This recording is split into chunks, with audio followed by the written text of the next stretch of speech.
माँ कैसे रहते हैं? अच्छा रहता है ना?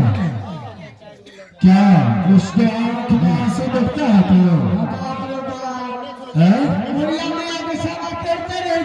अच्छा क्या नहीं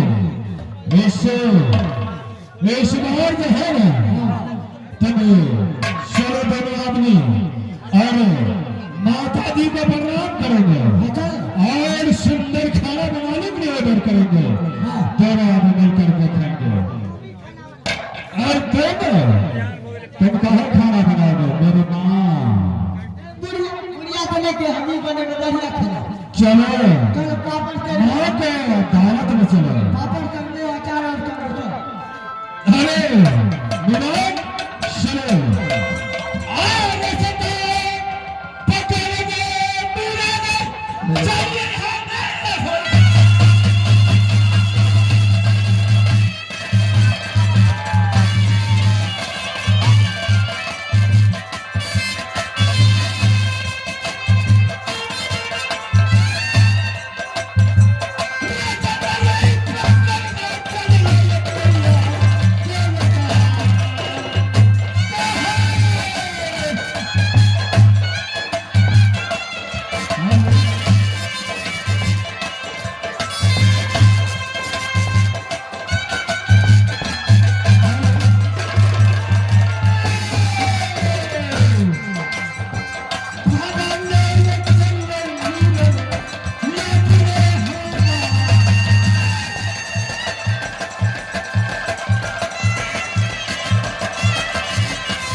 पिता श्री का नाम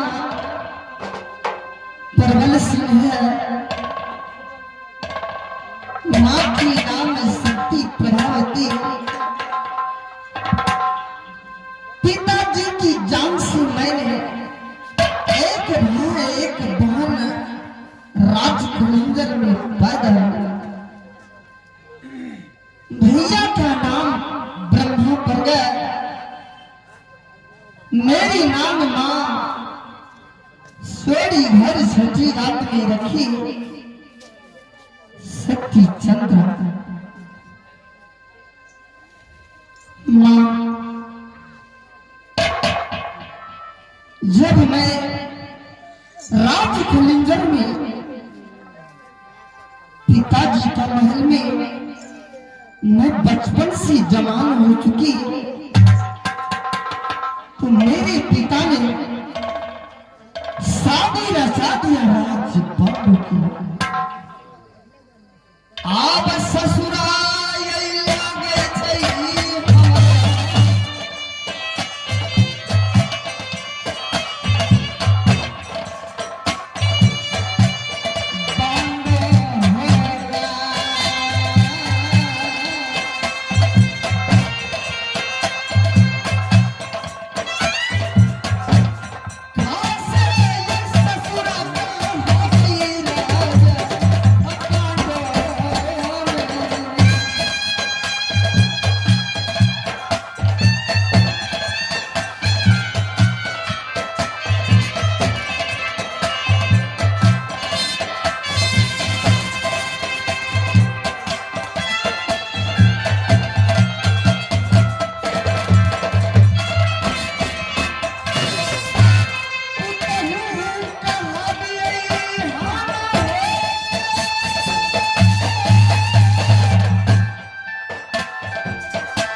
पिता ने मेरी शादी राज बाबू खिला किया। मेरे ससुर का नाम राजा चंद्रसेन, हर नारी का पति ईश्वर भगवान होते हैं। मेरे पति ईश्वर भगवान की रूप में थे, लेकिन एक समय की बात है, कुरुक्षेत्र के मैदान में भारी महाभारत युद्ध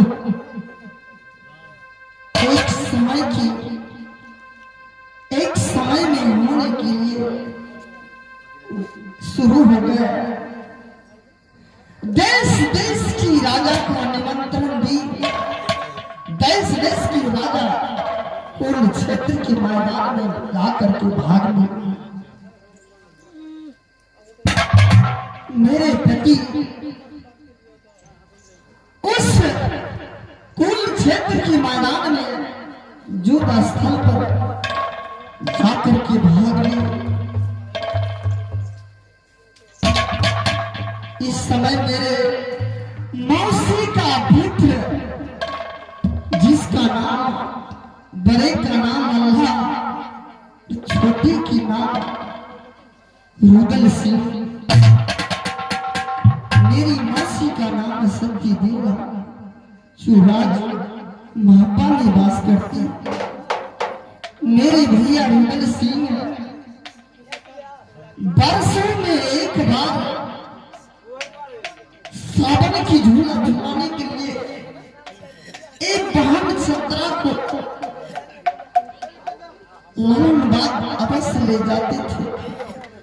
अपना भाई से बढ़ करके मेरे भैया रुदल आदर भाव करती थी राजा, लेकिन क्या बताऊं मेरे भैया कुरुक्षेत्र के मैदान में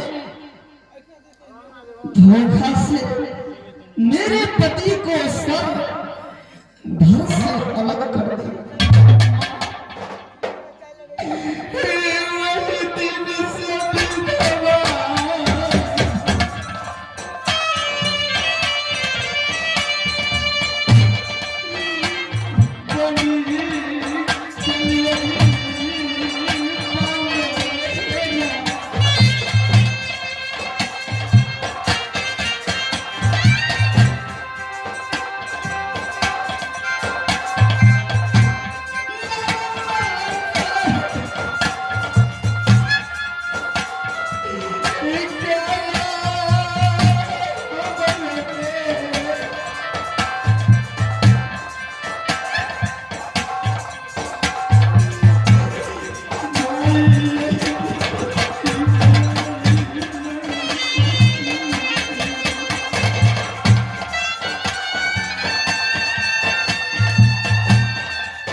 विधाता ने इस शक्ति अभागी चंद्रा की ओर से विधाता ने एक संतान दिया जिसका नाम छठी रात में रखी राम सूर्य। जबकि सूर्या 6 महीना की मेरी गोद में थी, उसी टाइम में मेरे पति ने इस दुनिया से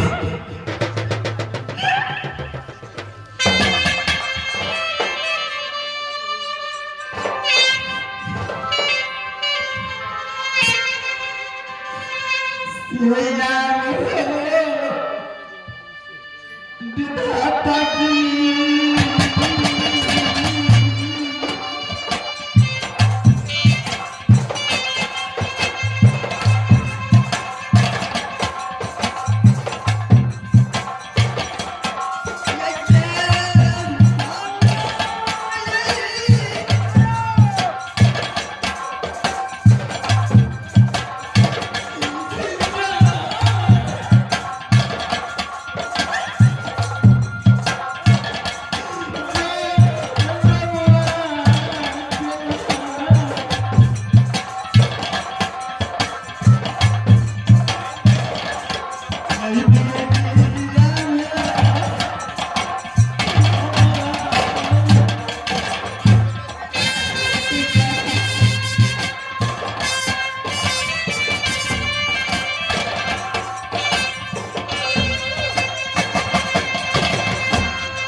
तेरी सलामी मैया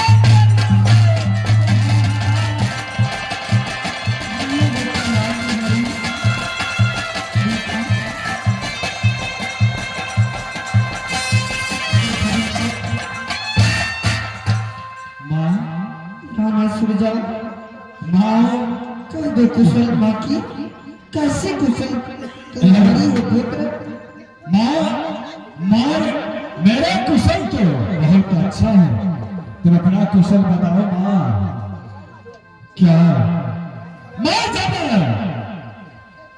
तुम्हारे पास आता हूँ माँ तुम्हारे चेहरे पर बहुत सा दुख जैसा लग रहा है नहीं नहीं तुम्हारे चेहरे पर मुस्कान नहीं दे रहा है माँ या नहीं पुत्र राणा सुरजा हाँ माँ मैं बिल्कुल ठीक हूँ बेटा ठीक है ना हाँ बेटा क्या माँ मैं बचपन से जवान हो गए लेकिन जब मैं तुम्हें ये